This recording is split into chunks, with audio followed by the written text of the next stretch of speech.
the 115th Fighter Wing will conduct nighttime test flights for the F-35s, and the noise of the jets continues to be a topic of discussion for residents on Madison's north and east sides. With more on that, News 3 Now's Jalen Banks joins us live from Truax Field, where testing takes place. Jalen, what can you tell us?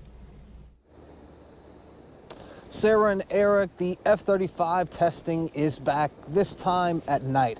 I had the chance to catch up with one resident who's been tracking one of the biggest concerns for many in the area of the F-35s, and that's the noise. From now until Thursday, Madison residents should expect to see and hear F-35 jets taking off or landing until 8 p.m. each night at Truax Field. And the disagreements over the F-35s in Madison have gone on for years. One of the main areas of contention has to do with the noise of the jets. I caught up with former energy efficiency analyst Scott Pigg, who has spent the last few years tracking the frequency and decibels of the F-35s through a network of 20 meters set up close to Truax Field. And here's what he found.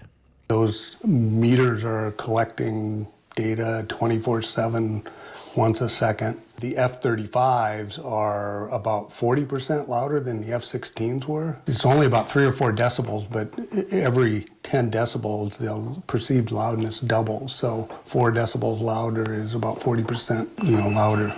The 115th Fighter Wing says pilots follow flight paths to try and minimize noise for residents in the area. And Pigg says he's been in contact with the Fighter Wing and says he hopes to work with them to mitigate the noise. If you're talking to somebody, you have to shout to be understood. Once you start getting up over 100, it doesn't matter how loud you yell. You can't communicate with another person. If we could find a way to just some flight paths or some departure routes or something that get that down, and just even a few decibels would, I think, really help.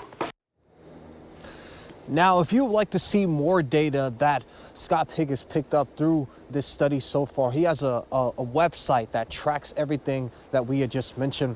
And you can see the data from the 20 meters that he has throughout the area. You can find a link to that on the article that I wrote on our website on channel3000.com. But for now, reporting from Truax Field, Jalen Banks, News 3 Now. Thank you so much, Jalen.